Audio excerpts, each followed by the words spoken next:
Initiation by Robert Hugh Benson.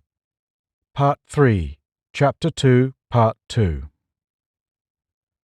Subsection 4. "Just stay up here," she said, commanding her voice as well as she could. "I'll send tea up to you. The doctor will be here in half an hour. I'll send at once." The walk back had been very strange and disquieting. She told herself a dozen times that it was liver, that it was the sun in his eyes earlier in the afternoon. But he seemed to follow her very closely along the wood paths, and he stumbled half a dozen times. Then, as she came through the garden gate, she suddenly felt his hand on her arm. The other two had walked on ahead, as if unconscious that anything was wrong, yet she knew that it had been deliberate.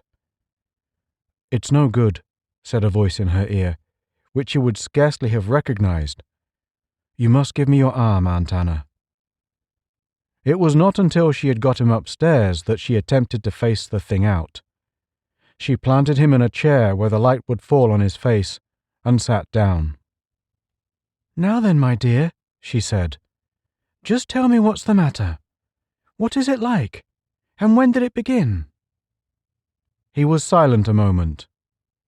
Underneath the wholesome tan on his face, she could see his pallor, and there were unusual lines about his eyes and mouth. "It's perfectly ridiculous," he said, and she could hear that he, too, had to make an effort to speak naturally.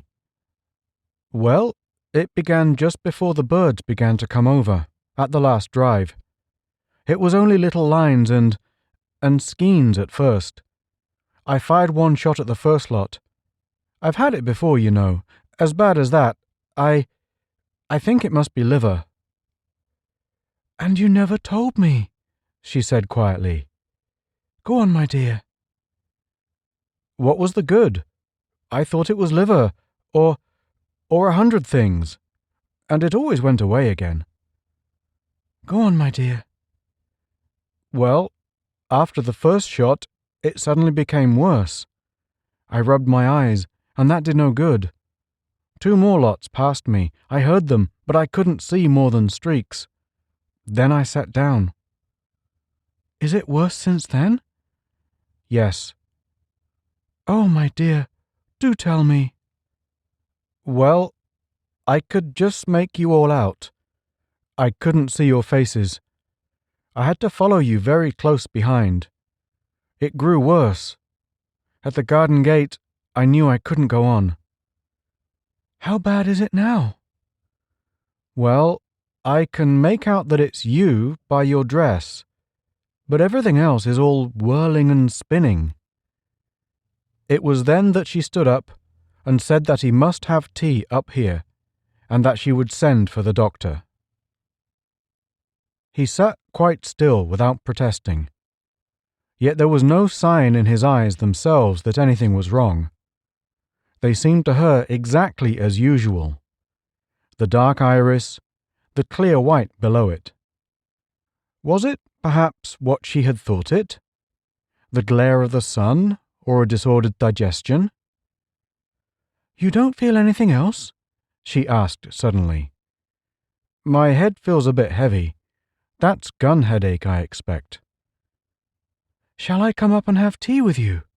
"I'd sooner not," he said instantly. "Besides, there are Maresfield and Algy." And upon the words, the suspicion came, swift as light, that he wished to be alone, to face the thing he feared. She trod it fiercely down. She must not give way to her tremors. Neither must she encourage him in his own.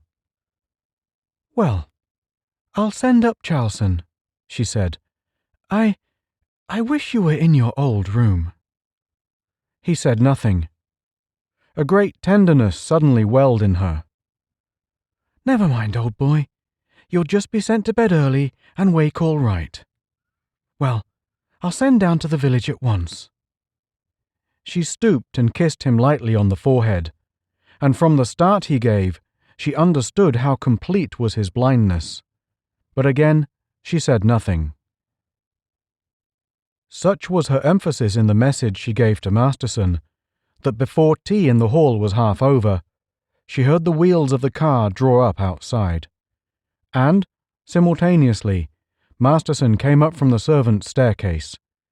He, too, must have been looking and listening. "That'll be the doctor," she said cheerfully to the two men. "That's the worst of living in a hall. Either one has to bolt, or one can't escape. I'll see him in the morning room, Masterson." She was in there when he came through, an incompetent little man who had at least the grace to know his limitations. There was never any bother about calling in a consultant. He was a small, clean-shaven man with a diffident manner. "Good evening, Dr. Mackenzie. Yes, it's about Sir Neville. I thought I'd better see you in here first and answer any questions I can. He hates being fussed, you know." "I understand from the servant that it was his eyes." "Yes. I expect it's only liver, but one wants to know. It began quite suddenly, out shooting this afternoon. But he's had it before, he tells me. I thought he'd better stay upstairs till you came." She described very briefly what Neville had told her. "And he has no pain in the eyes at all?" "None, but he has a little headache.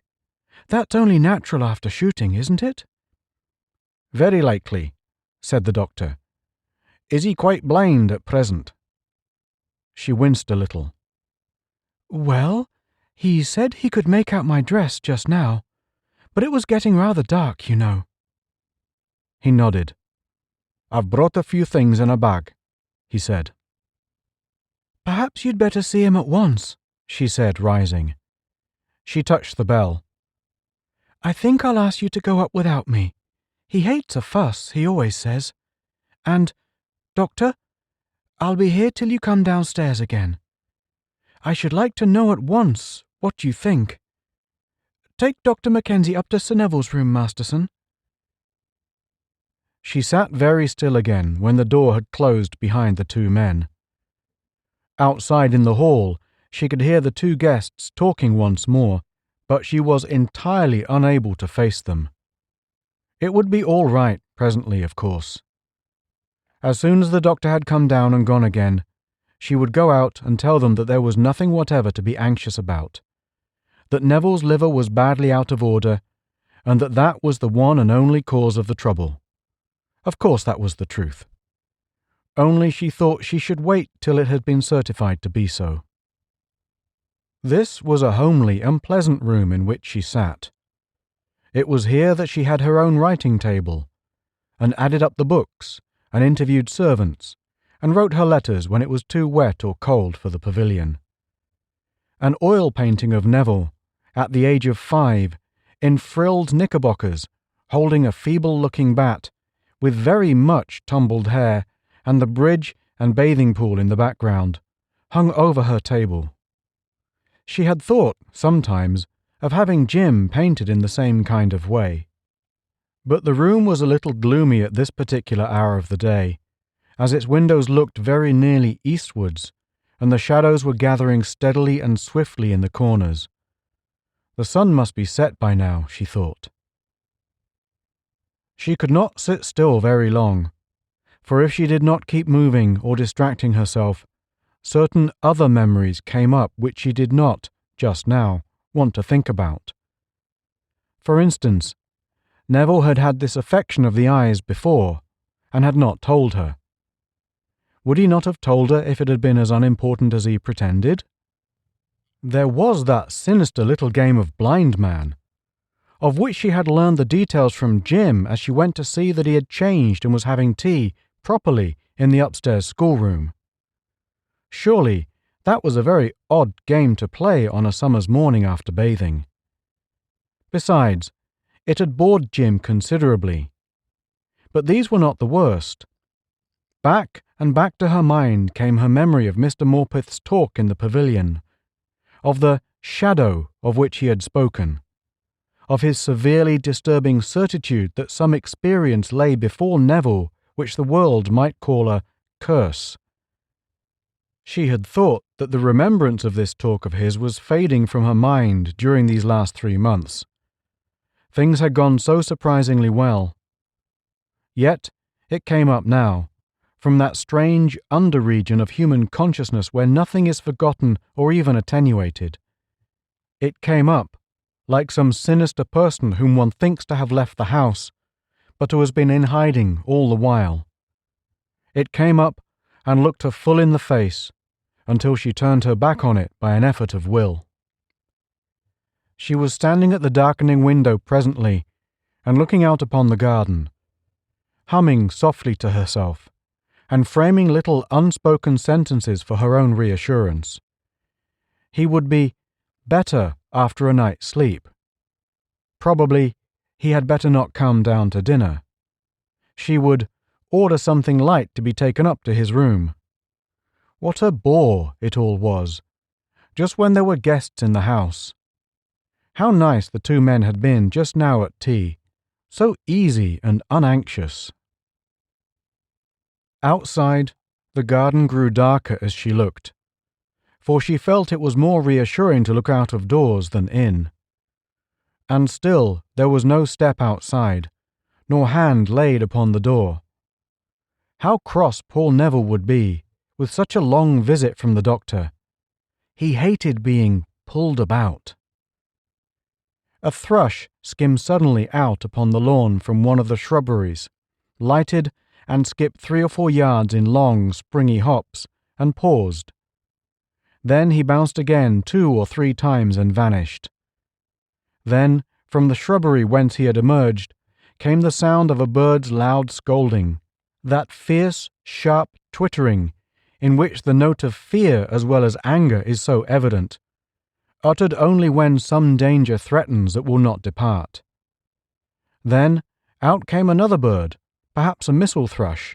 She was not sure. Flew, lighted, skipped again and disappeared. She watched the shrubbery, wondering what it was that had disturbed its inmates. Then, as she half expected, the head of the stable cat, a lean and subtle Tom, who disdained her always in the stable yard, appeared cautiously and looked this way and that.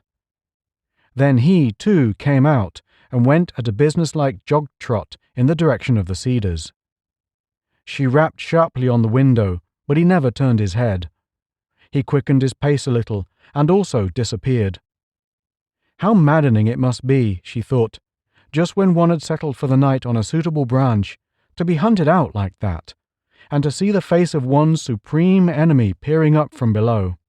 But it was better, at any rate, than being caught in one's sleep. Still darker grew the garden, and still there was no step outside, nor hand laid upon the door. The colours now were practically gone. There was no more than the dullest glow from the rows of autumn flowers below the terrace. The cedar ferns were gone grey, and the shadows beneath them were as thick as wool. It was like going blind, surely.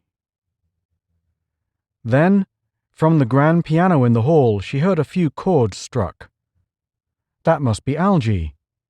He had played a little to them last night. No, that could not be Algy. It sounded too competent. It must be Lord Maresfield. She didn't know that he played at all. But why that melancholy Russian thing, whose composer's name began with Rack and ended in Inoff? It was like darkness incarnate, darkness lit by fiery wheels, such as a man saw when he was going blind. But perhaps Masterson had turned on the lights in the hall by now, for no one could have the heart to play such music in the dark. Then the music ceased again after a bar or two, and 1 or 2 desultory chords sounded again, and then came silence. It must be that the doctor was coming downstairs. Should she turn the lights on before he came? She hesitated. No, it was still light enough to see, and she did not want more than was necessary. And still there was no step outside, nor hand laid upon the door. When he came in at last, Mrs. Fanning started up from a chair so suddenly as to make him jump. She said nothing, but waited. It was so dark that he could not see her face. Mrs. Fanning." "Yes?" "I'm afraid Sir Neville must go up and see a specialist at once. It is some trouble with the optic nerves, I'm sorry to say. It is beyond my province. It is probably some pressure on the nerves from behind. I think a brain specialist, for instance Sir Arthur Hansworth, had best be consulted first. I think it was Mr. Matheson last time he went to. Sir Neville complains very much of headache. That is what makes me fear it is the brain rather than the eyes themselves. Yes, I am afraid it may be serious. I have not told Sir Neville what I fear."